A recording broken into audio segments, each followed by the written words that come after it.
Padre Celestial, en estos momentos una vez más venimos a ti, pidiéndote sabiduría de lo alto. En esta oportunidad queremos sentir tu presencia en nuestras vidas. No necesariamente una emoción descontrolada, pero queremos sentir esa paz que tu Espíritu trae al alma cuando tu presencia esté en un lugar. Oh Padre, que podamos sentir esa paz en este lugar. Quita de nuestra mente las cosas que nos perturban, preocupan, que nos pueden estar distrayendo. Y que en esta oportunidad tu palabra cobre vida, sea real, que nos des esperanza, que podamos saber que tú tienes bendiciones para tu iglesia, que en esta oportunidad tú tienes bendiciones para nosotros, porque te lo pedimos en el nombre de Jesús. Amén. La presentación de esta oportunidad se titula Las 7 bienaventuranzas en el Apocalipsis. Y si tú nos has estado siguiendo durante estas presentaciones desde tu hogar, por estas transmisiones que se están lanzando, y en tu hogar estás viendo estas presentaciones, también los que estamos aquí. No sé si ustedes al ir siguiendo estas presentaciones han visto cómo se va desarrollando el libro de Apocalipsis, pero cuando yo estaba estudiando esta serie, investigando, organizando las presentaciones, repasando el libro de Apocalipsis de arriba para abajo, de abajo para arriba, encontré algo interesante y descubrí que allí había 7 bienaventuranzas que Dios tiene para su pueblo. Y descubrimos en esta serie que el número 7 es un número muy significativo en el libro de Apocalipsis. Yo ya he dicho que es el número de Dios. Y qué interesante que exactamente hay ahí 7 bienaventuranzas para el pueblo de Dios. Ahora las bienaventuranzas, amados, bendiciones, promesas le podríamos llamar, no es nada nuevo en el libro de Apocalipsis, porque ya el Señor Jesús había dado bienaventuranzas estando allí al lado del mar de Galilea, en esa colina. Y es muy conocido el sermón del monte que le han llamado tradicionalmente en los círculos cristianos, pero allí el Señor Jesús dio 9 bienaventuranzas. Pero aquí en el Apocalipsis se mantiene con el mismo ritmo o con la misma simetría que se presenta, mostrando el número 7 como es un número significativo, y allí hay 7 bienaventuranzas para el pueblo de Dios. Ahora vamos a hacer una cosa, mis amados. Vamos a repasar las 9 bienaventuranzas del Señor Jesús que se encuentran en Mateo 5, versos 13 al 18. Ahí es donde encontramos esas 9 bienaventuranzas. Y aunque el Señor se las dirigió a la gente que se encontraba allí con Él, en esa colina, en ese lugar al lado del mar de Galilea, esas bienaventuranzas también son para ti y son para mí. Y ya ahí había personas de todo tipo de caminos de la vida. Estaba el religioso, estaba el no religioso, estaba el pobre, estaba el rico, se encontraba allí también el joven, se encontraba el adulto, personas de todos los caminos de la vida. Y el Señor entonces les profirió esas 9 bienaventuranzas que de paso también, repito, son para ti y para mí. Y comenzó diciéndoles: bienaventurados los pobres en espíritu, porque de ellos es el reino de los cielos. Y tú te preguntarás, pero ¿por qué puede ser bienaventurado una persona pobre de espíritu? Debemos ser ricos de espíritu, ¿no les parece? Pero sabes, el Señor Jesús es muy sabio para equivocarse. Había mucha gente allí que los líderes religiosos los hacían sentir mal. Los fariseos, los saduceos, los escribas. Había mucha gente común del pueblo que se sentían rechazados, que se sentían marginados por los líderes religiosos. Algunos de ellos aún creían que Dios no les amaba, que Dios se había olvidado de ellos. Y esa gente que se sentía así rechazada, a eso les está diciendo el Señor Jesús: bienaventurados los pobres en espíritu, porque de ellos es el reino de los cielos. Yo no sé si tú te has sentido rechazado, si alguna vez alguien te ha dicho que no te ama o que Dios no te ama, que Dios se ha olvidado de ti. Mi amado, Dios te ama con un amor infinito y el reino de los cielos es para ti también. Bienaventurados, les dijo, los que lloran, porque ellos recibirán consolación. Y había mucha gente ahí sufriendo, que estaba escuchando a Jesús. Padres que habían derramado lágrimas porque sus hijos eran rebeldes contra ellos. A lo mejor estaba la esposa allí que la había abandonado el esposo. A lo mejor un esposo que no se sentía amada por la esposa y había llorado, había derramado lágrimas en su vida. Pero el Señor dijo, esos van a recibir consolación. Yo no sé si tú has llorado en tu vida, has derramado lágrimas, a lo mejor ahora estás sufriendo. Esta bienaventuranza es para ti. El Señor te va a dar consolación. Y luego dijo, bienaventurados los mansos, porque ellos recibirán la tierra por heredad. Y Dios busca ese tipo de gente, gente mansa, gente humilde, que refleje el carácter de Cristo. Ahora, hermanos, hay que entender esto también. En el mundo en el que vivimos hay gente ventajosa y confunde al cristiano manso por menso. Y hay que diferenciar en eso. Notas, como cristianos no debemos de dejar que la gente tome ventaja con nosotros, pero con todo debemos de reflejar la mansedumbre del Señor Jesús. Luego la cuarta bienaventuranza dijo, bienaventurados los que tienen hambre y sed de justicia, porque ellos serán saciados. Y había mucha gente ahí escuchando que los soldados romanos los maltrataban, los marginaban. Y hay mucha gente que se siente así en la vida. Pues el Señor dice que si tú tienes hambre y sed de justicia, tú vas a ser saciado. El Señor te va a saciar a ti. Enseguida dijo, bienaventurados los misericordiosos, porque ellos alcanzarán misericordia. Oh, amados, nosotros tenemos que ser misericordiosos con los demás. Aprender a ser como el Señor Jesús. No tratar de cortarle el cuello a la gente por cualquier cosa. Aplicar la ley de Pancho Villa, decir afusílenlo mientras se investiga. No, ser misericordiosos con la gente, creer que Dios todavía no ha terminado con ellos. Cometen errores, pero Dios todavía está trabajando en sus vidas, así como Dios no ha terminado conmigo también. Bienaventurados los de limpio corazón, porque ellos verán a Dios. Oh, mis amados, ¿cuánto se necesita ahora? Gente que sea limpia de corazón, de la mente. Y sobre todo en el tiempo en el que vivimos, una sociedad corrupta, donde todo lo que los medios de comunicación hacen es bombardear la mente del ser humano, al punto que nuestra mente se llega a cauterizar a las cosas buenas y acepta solamente la basura que el mundo está poniendo. Y el diablo está usando los medios de comunicación para bombardear la mente del ser humano. Pero Dios está buscando cristianos hoy por hoy que sean limpios de corazón, porque dice, ellos verán a Dios. Bienaventurados los pacificadores, porque ellos serán llamados hijos de Dios.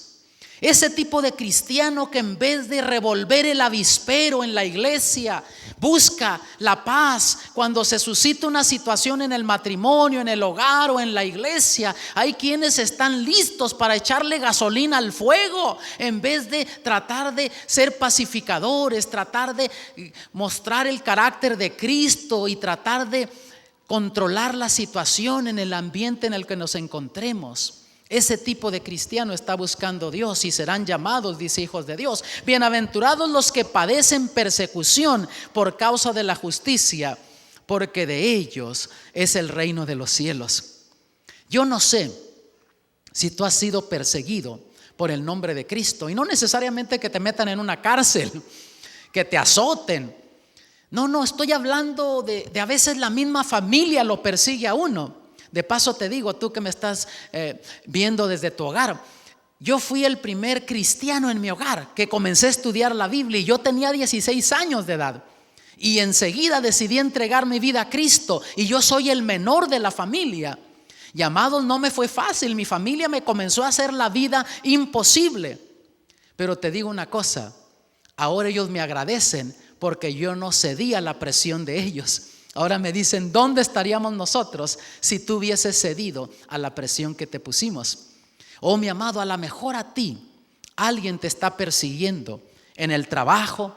La gente es cruel, Se dan cuenta que eres cristiano y te comienzan a hacer la vida imposible, nada más para probarte, a ver qué tanto resistes. Y si pierdes el control, mira el hermanito, mira cómo dice que es hermanito y mira cómo está reaccionando. La gente es cruel en el mundo hoy.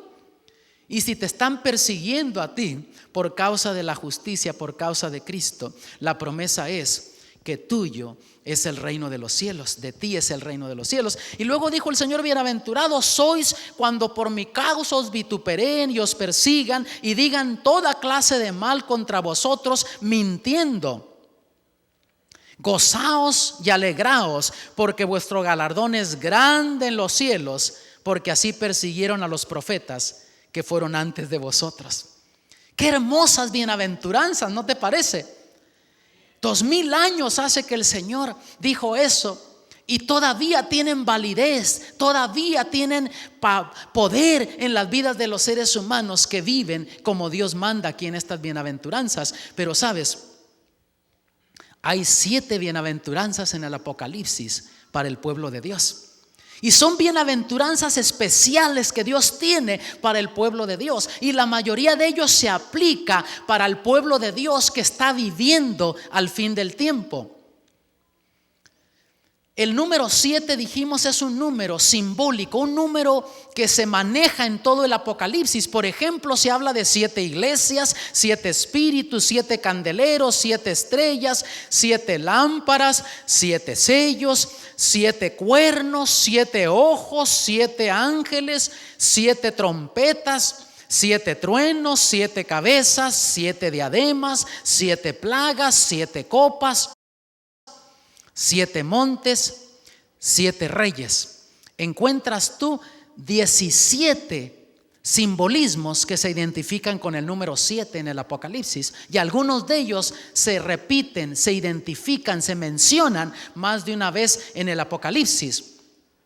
En todo el Apocalipsis, el número 7 representa perfección o totalidad, porque un Dios que es perfecto manejó esa terminología en el Apocalipsis y nos muestra que el número 7, que es un número perfecto, viene de ese Dios perfecto. Primera bienaventuranza para el pueblo de Dios, dice así en el capítulo 1, verso 3: bienaventurado el que lee y los que oyen las palabras de esta profecía y guardan las cosas en ella escritas, porque el tiempo está cerca. Nota, esta promesa es para los que vivimos al tiempo del fin, cuando el tiempo está cerca, cuando ya está por aparecer en gloria el Señor Jesús. Y aquí en esta bienaventuranza se mencionan 3 cosas. Número 1, bienaventurado el que lee. Tú lees la Biblia, Dios tiene una bienaventuranza, una bendición para ti. Tristemente, mis amados, mucha gente hoy por hoy está perdiendo bendiciones de Dios, porque tienen tiempo para todo en la vida, menos para estudiar la palabra de Dios sistemáticamente. Sabes que si tú te propones leer toda la Biblia en un año, lo puedes lograr. Si solo dedicas 15, 20 minutitos cada día, pero lo haces sistemáticamente sin interrumpirlo, tú fácil te lees toda la Biblia.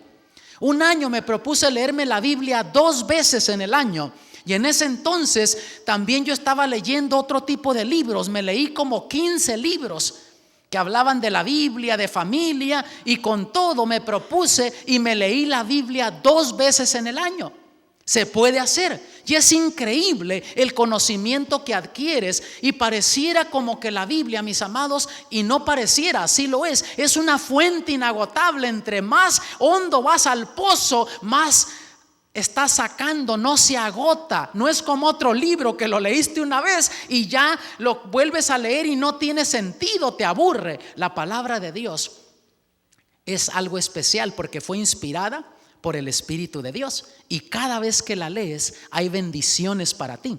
Ahora no sabes leer, Dios tiene una bendición también para ti, porque dice: bienaventurados los que oyen. Pero ¿sabes cuál es la bendición más grande que viene a la vida de los seres humanos? Bienaventurados, dice, los que guardan las cosas en ellas escritas, porque el tiempo está cerca. Quiere decir que hay bendición en leer, en escuchar, pero la bendición más grande viene a tu vida cuando comienzas a obedecer lo que ya está escrito, cuando comienzas a vivir como Dios manda. Porque hoy por hoy hay mucha gente que está leyendo la Biblia, que está escuchando lo que la Biblia dice, pero no necesariamente está obedeciendo lo que la Biblia dice. Y la bendición más grande viene cuando tú con tu familia comienzan a obedecer lo que ahí Dios dice en su palabra. Segunda bienaventuranza, versículo 13: oí una voz desde el cielo que decía: escribe, bienaventurados de aquí en adelante los muertos que mueren en el Señor. Y tú te preguntarás, pero ¿qué bienaventuranza puede haber en morir? Ahora que hay algo interesante: bienaventurados los que de aquí en adelante mueren en el Señor. ¿Qué punto de partida tiene ese de aquí en adelante? ¿De qué fecha está hablando el Señor? ¿De qué periodo de tiempo está hablando el Señor? Que de ahí en lo adelante todos los que mueren en el Señor son bienaventurados. En una presentación pasada yo hice alusión a eso, mencioné brevemente acerca de ese periodo de tiempo, y yo les hablé que ahí estaba hablando de esa profecía de 2300 años que se menciona en el libro de Daniel. Y comenzaba en el año 457 de nuestra era, y esa profecía se extendía hasta el año 1844 de nuestra era. Y ya vamos a dar un repasito. En esta oportunidad elegí hablarles un poco del libro de Daniel, que no hemos tocado aquí en esta serie porque nos hemos concentrado solo en el libro de Apocalipsis, pero hice referencia a esto en una ocasión y dije que los libros de Daniel y de Apocalipsis son libros proféticos gemelos. Las profecías de Daniel complementan las profecías del libro de Apocalipsis, y las profecías del libro de Apocalipsis complementan las profecías del libro de Daniel. Y ya vamos a regresar a estudiar, a analizar este diagrama, pero esta profecía, que está dividida en dos partes, nos lleva hasta el año 1844 de nuestra era, que es lo que la Biblia marca cuando entramos al tiempo del fin. Ahora dice el Señor que de ahí en lo adelante todos los que mueren en el Señor son bienaventurados. Y dijimos que después del 1844 comenzó el juicio investigador, y seguía diciendo así la última parte del verso 13: sí, dice el Espíritu, descansarán de sus trabajos porque sus obras con ellos siguen. Tú mueres en el Señor, pero si moriste en Cristo, tu vida sigue afectando las vidas de otros. Tu familia va a tener buenos recuerdos tuyos. Aquellos que se asociaron contigo, hermanos de iglesia, van a tener buenos recuerdos tuyos. Gente a quien le testificaste van a tener buenos recuerdos tuyos. Por eso el apóstol Pablo dijo: nadie vive para sí, ni nadie muere para sí. En tu vida vas a hacer impacto en las vidas de otros. Después de muerto todavía vas a seguir afectando las vidas de otros, o positivamente o negativamente, por el tipo de vida que tú viviste. Ahora, decía: bienaventurados los que de aquí en lo adelante mueren en el Señor. Desde el año 1844 para acá ha muerto mucha gente, millones, pero la mayoría de ellos no han sido bienaventurados porque no han muerto en el Señor. Han muerto sin Cristo, sin Dios y sin esperanza en este mundo. Ahora vamos a ir a ver esa profecía de Daniel para que veamos el cuadro más claro. Daniel 8:14. Él tuvo unas visiones en el capítulo 7, ahora en el capítulo 8 tiene otra visión. Y Dios le muestra un par de bestias allí. Y terminando de hablarle de las bestias, le dice el Señor: hasta 2300 días de tarde y mañana, y el santuario será purificado. Hasta 2300 días de tarde y mañana, y el santuario será purificado. Daniel sabía lo que era la purificación del santuario. Él había crecido viendo esos servicios en Jerusalén. Lo que Daniel estaba confundido, cómo se iba a purificar el santuario, pensando él que era el santuario de Jerusalén. Cuando Dios le da esta visión en el año 551 antes de nuestro Señor Jesucristo, Ya Daniel tenía años que estaba en Babilonia, había sido exiliado, allá se encontraba, fue llevado como un adolescente, ahora era una persona adulta ya avanzada en edad, se encontraba en Babilonia y pensaba cómo va a ser purificado el templo, el santuario. Habíamos hablado en un estudio pasado que la purificación del santuario era una fiesta que se llevaba una vez al año en el templo, que era la fiesta que representaba el juicio, la justificación, era un día especial, la expiación, y esa fiesta se llevaba en el otoño una vez por año. Daniel conocía eso, pero les voy a mostrar algo. Nabucodonosor hizo 3 incursiones a Israel, a Jerusalén. La primera fue en el año 605 antes de Cristo, cuando Daniel fue llevado cautivo a Babilonia. La segunda fue en el 597 antes de Cristo, cuando Ezequiel fue llevado cautivo, el profeta Ezequiel.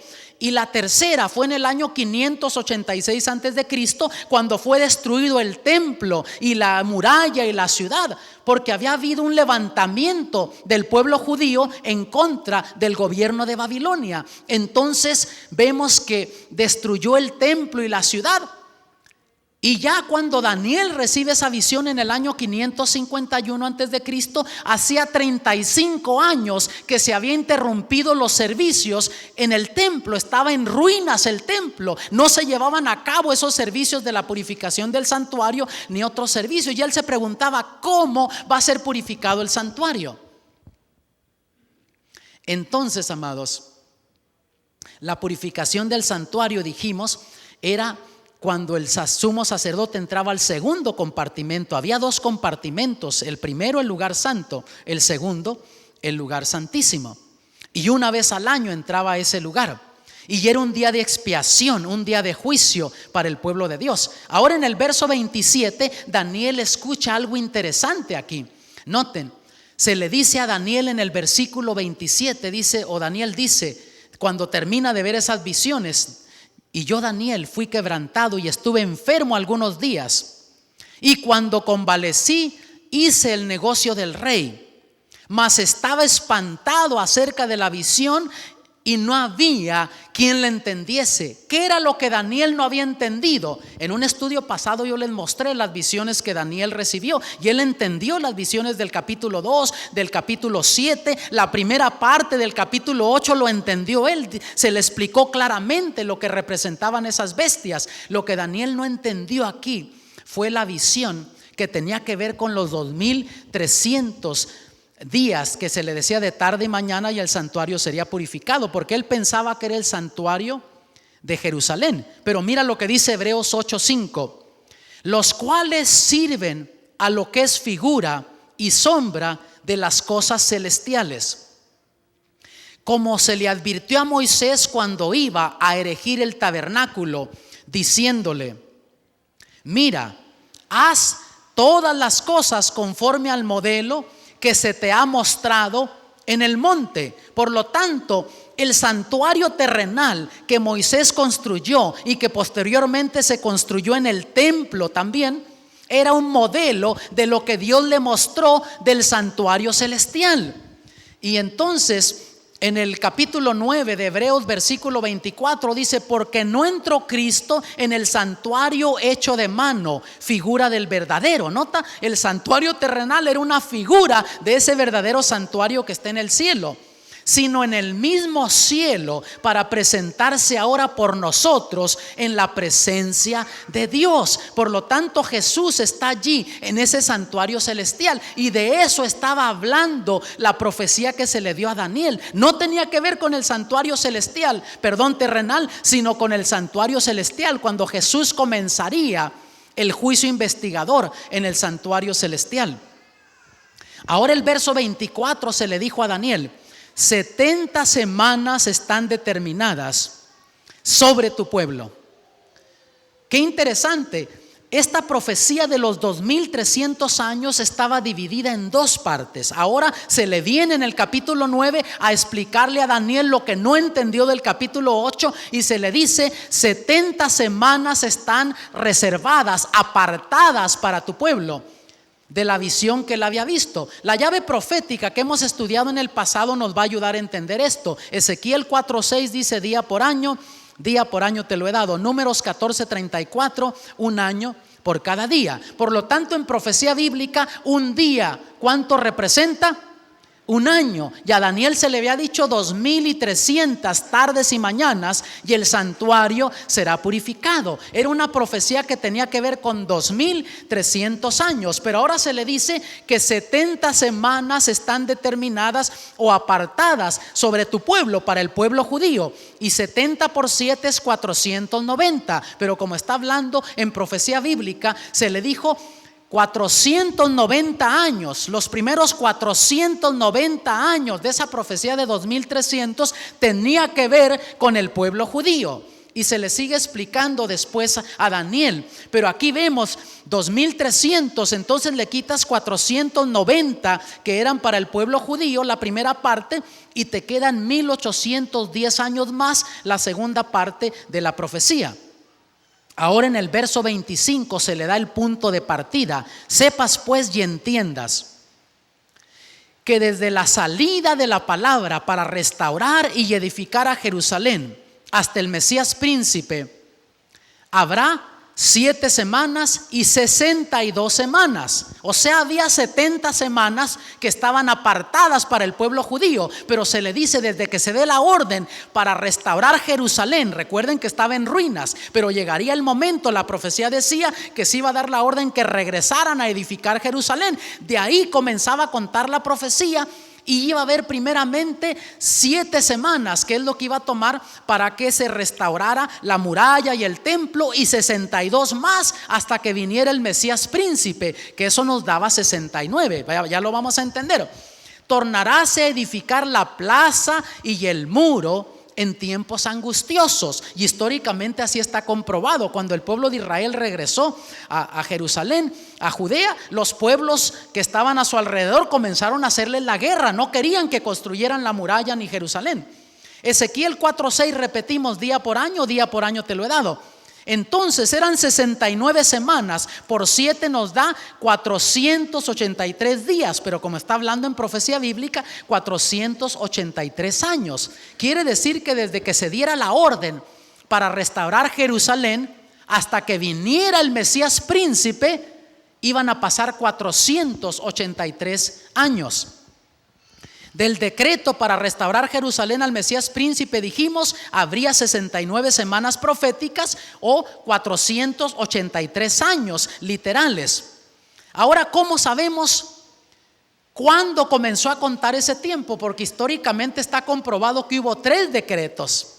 Tanto en la Biblia se mencionan como en la historia. El primero fue emitido por el rey Ciro. En cuanto vencieron a Babilonia, el rey Ciro dio esa orden en el año 538 antes de Cristo, pero después fue anulada. Luego el rey Darío I, también de Medo-Persia, dio la siguiente orden en el año 519 y fue anulada. ¿Por qué? Porque los pueblos que estaban alrededor de Jerusalén, de Judea, que eran pueblos árabes, lo que entenderíamos ahora como los pueblos árabes, se quejaban, decían: esos son revoltosos, si construyen la ciudad se van a rebelar también contra Babilonia otra vez, ahora contra Medo-Persia, como lo hicieron contra Babilonia.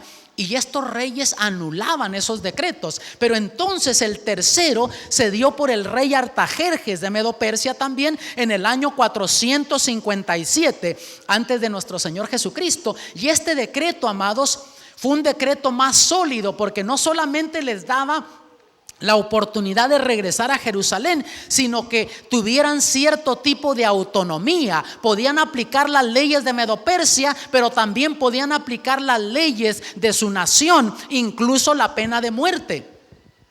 Noten, en el libro de Esdras está ese decreto, capítulo 7, versículos 12 y 13. Artajerjes, rey de los reyes, a Esdras, sacerdote, escriba perfecto de la ley del Dios del cielo, salud, etcétera.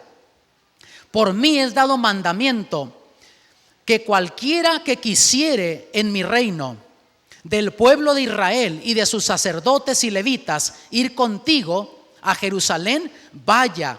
Y ahí se da ese decreto, y ese decreto fue sólido, y es cuando se comenzó a restaurar Jerusalén. Hubo una tremenda migración de judíos que estaban en la ciudad de Babilonia, controlada ahora por el imperio de Medo-Persia. Van a la ciudad de Jerusalén y comienzan a reedificar la ciudad. y el templo y la muralla, y de allí comenzaba a contar este tiempo. Entonces es fácil computar esta profecía, porque tomamos el decreto 457 y de ahí van a pasar, ¿cuántos? 7 semanas. 490 años nos lleva hasta el año 408, cuando se terminó de construir la ciudad y la muralla. Y de ahí había 62 semanas más. Nos lleva exactamente hasta el año 27 de nuestra era. ¿Y qué decía la profecía?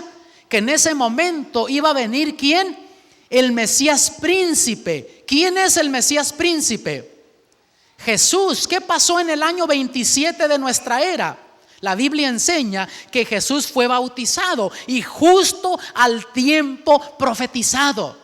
Óyeme, mi amado, si tú entiendes estas profecías de Daniel y las aplicas a lo que dice Apocalipsis, no hay persona, aún aquella que dice que no cree en Dios, que te puede explicar cómo es entonces que por casualidad se cumplió todo lo que esta profecía dice, porque exactamente como decía la profecía, en ese momento apareció Jesús y fue ungido por el Espíritu de Dios para comenzar su ministerio. Fue bautizado por Juan el Bautista en el río Jordán. Y luego noten el verso 26: y después de las 62 semanas se quitará la vida al Mesías, y no por sí. Las 7 primero, luego 62 nos llevaban hasta el año 27, cuando era el Señor Jesús bautizado, pero eran 70, faltaba una más. Así es que después del año 27, al terminar las primeras 69, se le iba a quitar la vida al Mesías príncipe. Y la profecía dice en el verso 27, hablando de las 69: y en otra semana confirmará el pacto con muchos, y a la mitad de la semana hará cesar el sacrificio y la ofrenda. Había 70 para el pueblo de Dios. Ya habían pasado 69 hasta que Jesús fue bautizado. Faltaba una semana más. Faltaban 7 años más de gracia que Dios le estaba dando al pueblo judío. Pero a la mitad de esa semana iba a morir el Mesías príncipe. Iba a hacer cesar el sacrificio y la ofrenda. Conforme esta profecía, el Mesías sería crucificado en el año 31, a la mitad de la semana, 3 años y medio después de que fue bautizado. Porque una semana tiene 7 días. ¿Y cuánto es la mitad de 7 días? 3 días y medio, 3 años y medio. Y exactamente así sucedió.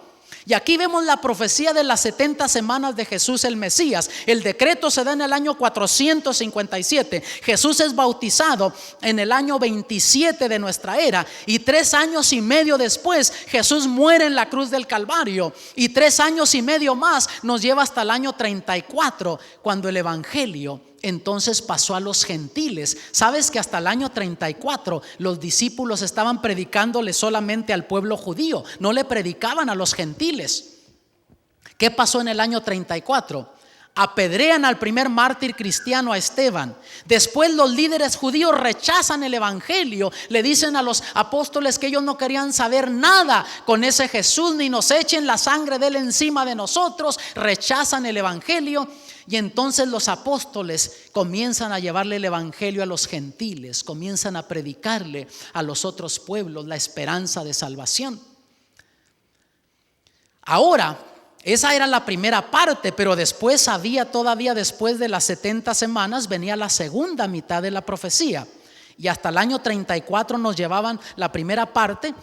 Entonces a los 2300 le quitan los 490 años que eran para el pueblo judío. Y luego te quedan 1810. Se los agregas al año 34 y nos lleva ¿a dónde?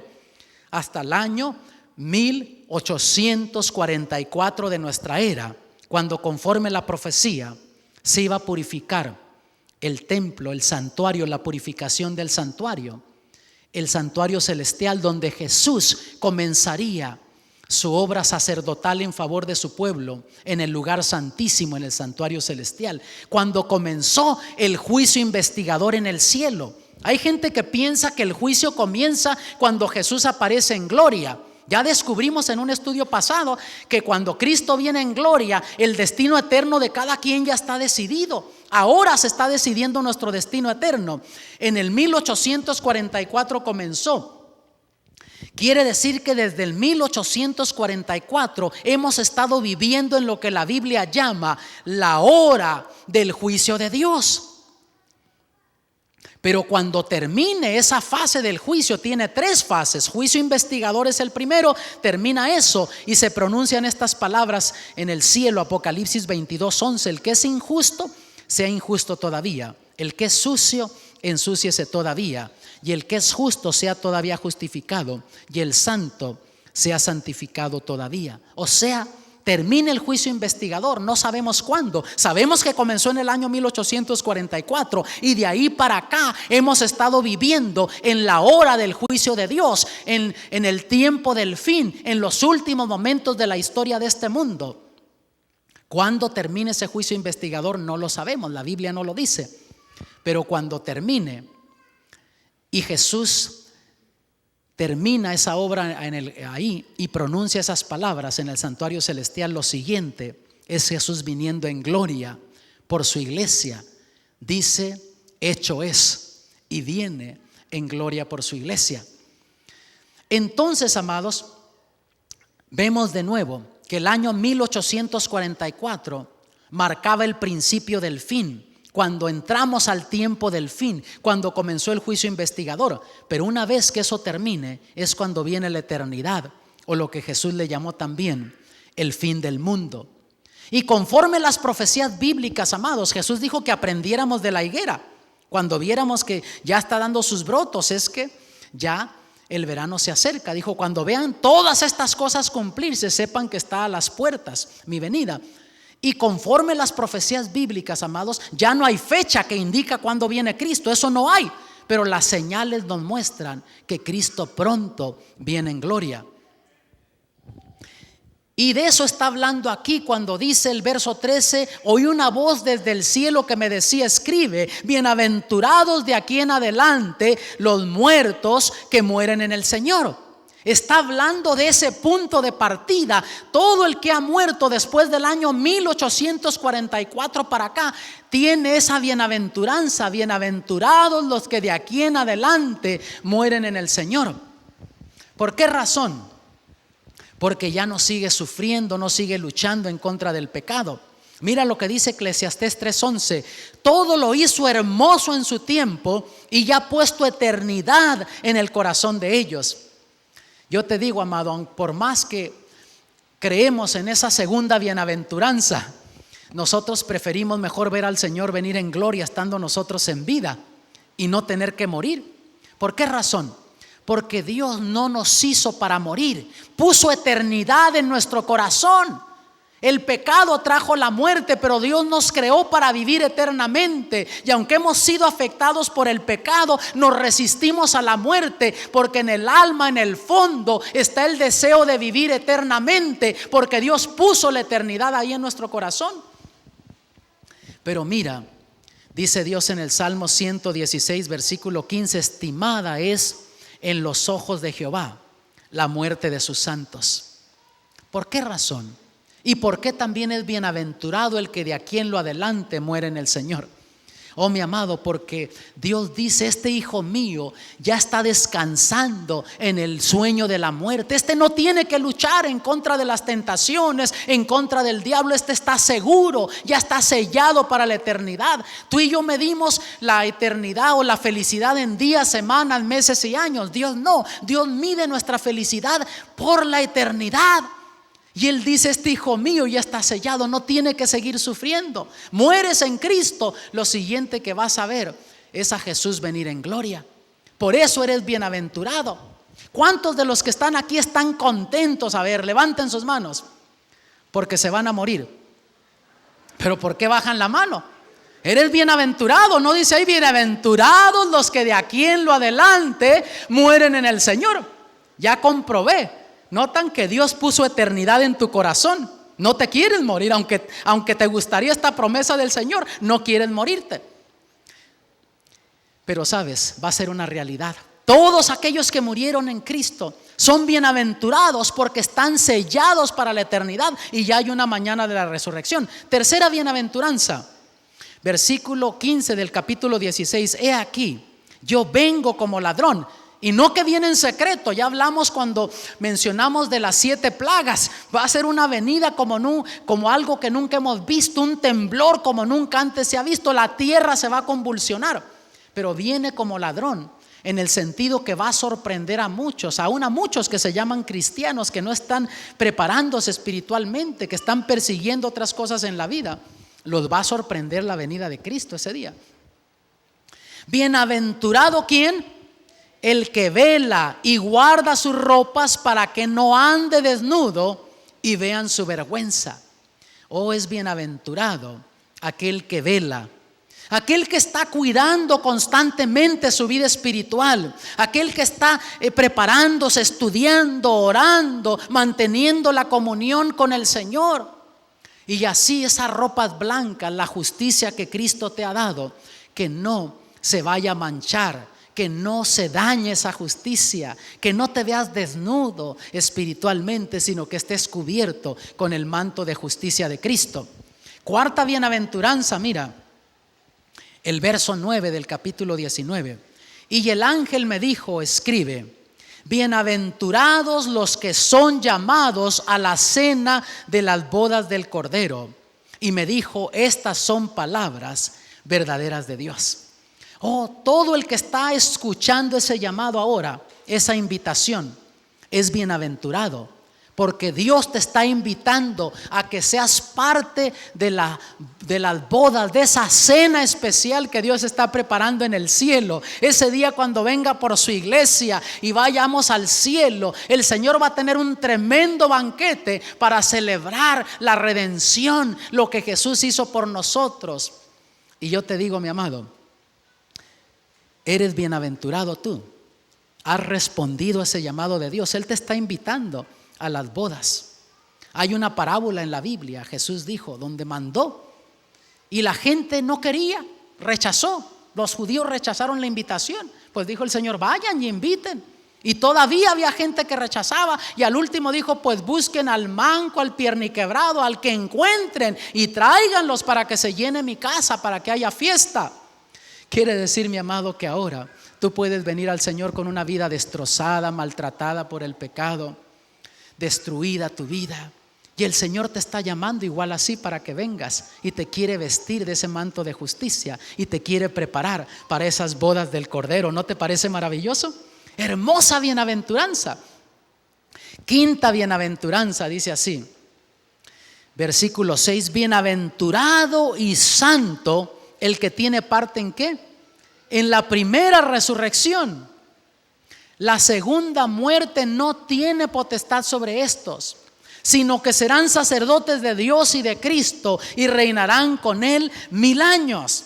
Y esta bienaventuranza está allí para todo aquel que muera en Cristo, que sepa antes de morir que hay esperanzas de volver a vivir, que hay esperanzas de una vida eterna, que en la tumba no te va a contener ahí para siempre, porque así como Jesús salió triunfante de la tumba, resucitó. Y el libro de Corintios, primera de Corintios 15, nos dice que Jesús es las primicias, Él es la garantía de que va a haber una resurrección, porque Él resucitó, Él salió triunfante de la tumba. Y en el tiempo del apóstol Juan existía esa ideología que si muero y no veo al Señor, ¿qué va a pasar? Porque había quienes enseñaban que no había una resurrección. Y el apóstol Pablo habló de eso, pero aquí el Señor nos da esta bienaventuranza para que todo cristiano, que si llega a morir antes de que Cristo venga, tenga la esperanza, la garantía, la certeza que hay una resurrección para el pueblo de Dios. Y en esa resurrección, primera resurrección, es bienaventurado todo el que va a resucitar allí, porque la segunda muerte no va a tener potestad de ellos. Sí, la primera muerte la sufrieron, bajaron a la tumba, pero Jesús dijo que ese es el descanso de la muerte. Eso es estar durmiendo. Pero la segunda muerte, la muerte eterna, esa muerte, la separación eterna para nunca más vivir, esa muerte no la va a sufrir aquel que bajó a la tumba en Cristo Jesús.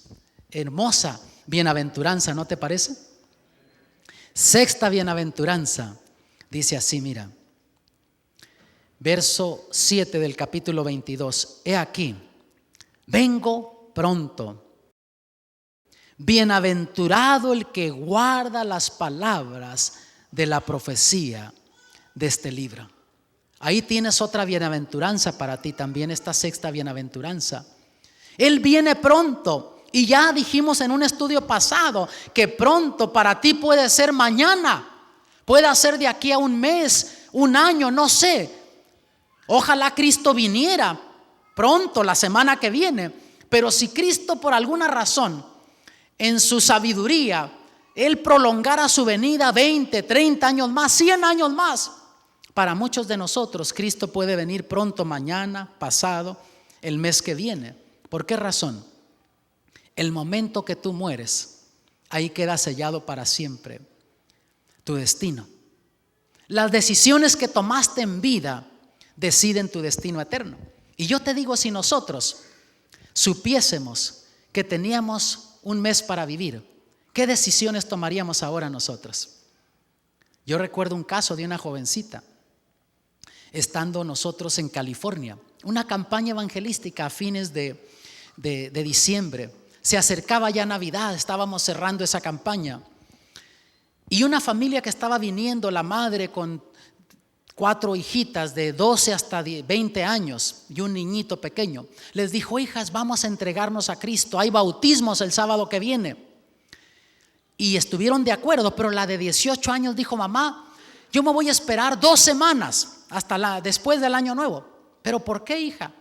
Y dice: mira, es que mi novio me acaba de invitar a una fiesta de año nuevo y va a haber licor, va a haber música del mundo, y pues yo no me quisiera bautizar y ir a ese lugar.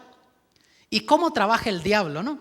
Porque pecado es, dice, está en aquel que sabe hacer lo bueno y no lo hace. No dice el que está bautizado, el que sabe hacer lo bueno y no lo hace. Si tú sabes que algo está mal hecho, aunque no te hayas bautizado, estás pecando. Dios te toma eso en contra. Pero así trabaja el diablo. Todavía no me he bautizado, puedo hacer lo que quiera. Pero la joven dijo: yo no voy a hacer nada malo, pero me sentiría mal estar ahí en ese lugar y ya bautizada. Bueno, uno diría, una joven de 18 años tiene toda una vida para vivir. ¿Qué problema puede haber? En fin, fue a la fiesta, según todo anduvo bien, pero cuando venían de regreso, ya pasado de medianoche, entrando a la ruta 99, una ruta que cruza el Valle de San Joaquín, ahí en California, venía saliendo en sentido contrario de la autopista una persona bien ebria, borracha, en un carro Cadillacón, esos de los 70, unos carrones que parecían de naves espaciales.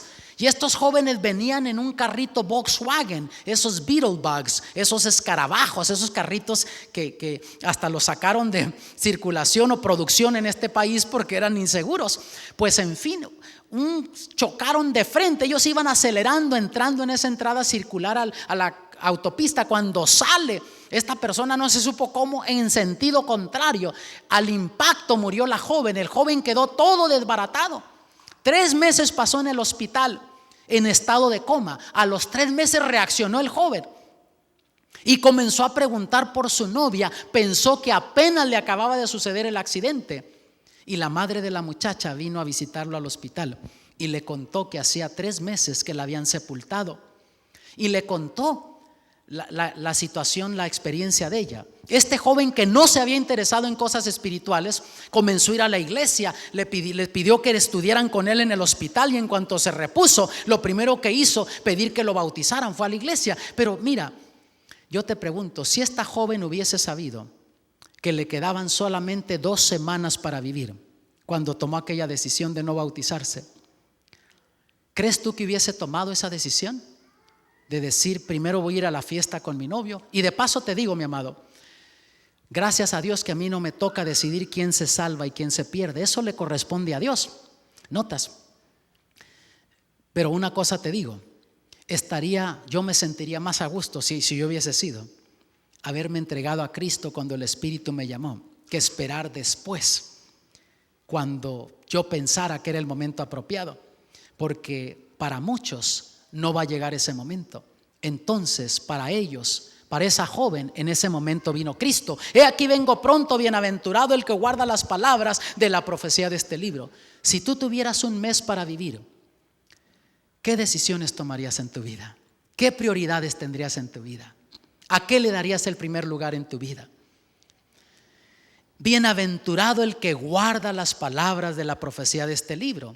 ¿Por qué? Porque por medio de la profecía bíblica Dios escribe la historia antes de que se cumpla. Tú entiendes la profecía bíblica y Dios te abre el telón del futuro. Y cuando ves que las profecías se cumplen delante de tus ojos, en vez de asustarte, como mucha gente está espantada por la situación económica, la situación moral, social, religiosa de nuestro mundo, tú cobras más ánimo porque sabes que Cristo viene pronto. La profecía se está cumpliendo delante de tus ojos. Séptima bienaventuranza dice así: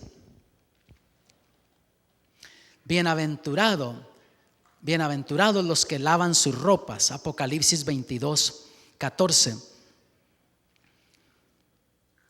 Para tener derecho al árbol de la vida y para entrar por las puertas en la ciudad. Séptima bienaventuranza, los que lavan sus ropas para que tengan entrada a la hermosa ciudad celestial. Que entres por las puertas a esa hermosa ciudad celestial. Ahora, esta es una traducción moderna que yo usé aquí, pero la traducción antigua, que muchos cristianos se sienten más cómodos con ella, la traducción de Casiodoro de Reina y Cipriano de Valera, la antigua, no dice los que lavan sus ropas. Dice así, mira, verso 14, es lo mismo: bienaventurados los que ¿qué? Guardan sus mandamientos, para que su potencia sea en el árbol de la vida y que entren por las puertas en la ciudad.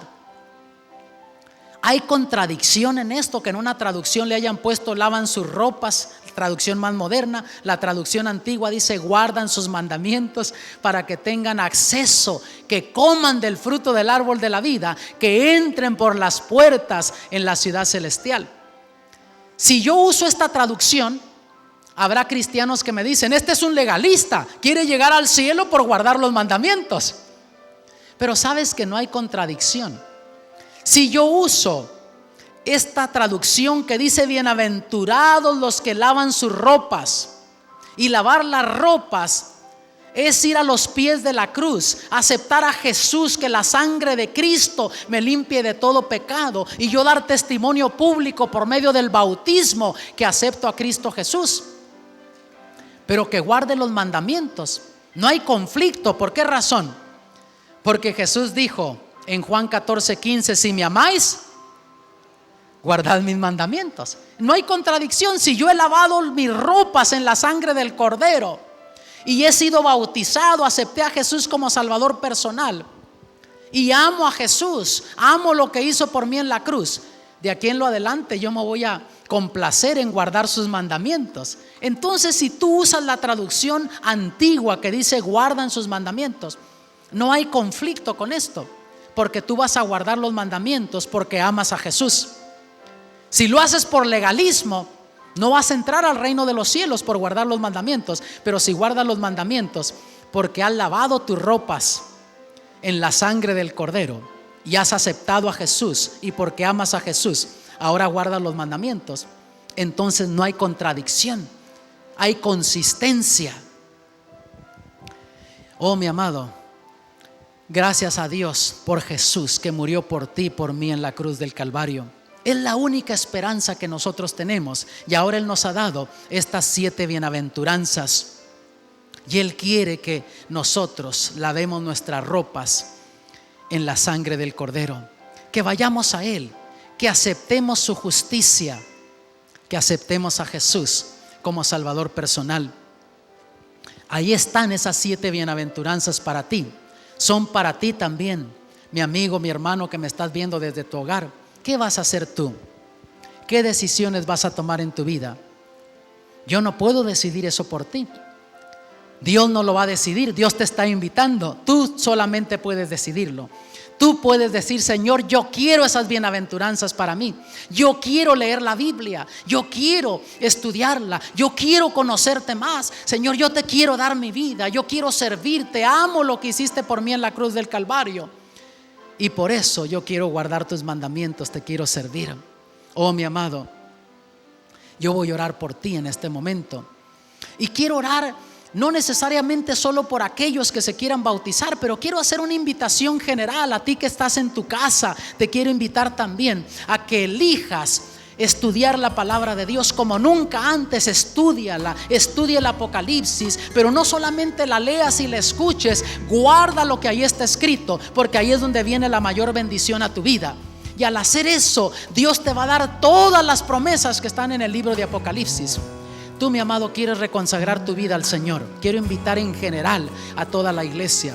Quieres reconsagrar tu vida al Señor, decirle: Señor, yo quiero hacer un pacto contigo. Número uno, que lo espiritual va a ser lo más importante en mi vida y en la vida de mi familia. Que yo voy a hacer tiempo. Ayúdame a organizarme, a administrar mi tiempo, para que en la casa se estudie tu palabra, saquemos tiempo para estudiarla, y que conforme tú nos hables en tu palabra y por tu palabra, ayúdanos a obedecerla, a guardar lo que tú nos enseñas allí, porque quiero ser bienaventurado, quiero tener las bendiciones que tú ofreces. ¿Quieres decirle eso al Señor?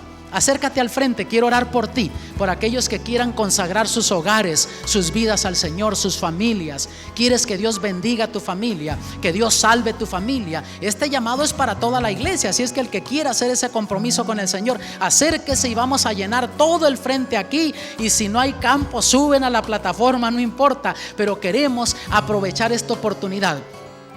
Vamos a hacer campo, hermano. Vamos a irnos haciendo así para acá, para que otros puedan pasar. Queremos darle la oportunidad a todo aquel que quiera aprovechar este momento de esta serie de conferencias para consagrar su vida, su hogar al Señor, para hacer un compromiso con el Señor de servirle, de estudiar su palabra, guardar su palabra, de consagrar su hogar, su familia. Vamos a orar en este momento. Dios te va a bendecir si con sinceridad tú le estás pidiendo, y allá donde estás tú en tu hogar también puedes tú abrirle el corazón al Señor y hacer ese pacto con el Señor. Padre celestial, nos presentamos delante de ti en este momento, no confiando en nuestra justicia, porque nuestra justicia no tiene nada que ofrecer. Nuestra justicia, tú dices, es como trapos de inmundicia delante de ti. Solo lo que te podemos ofrecer, traer, es una vida quebrantada, una vida maltratada.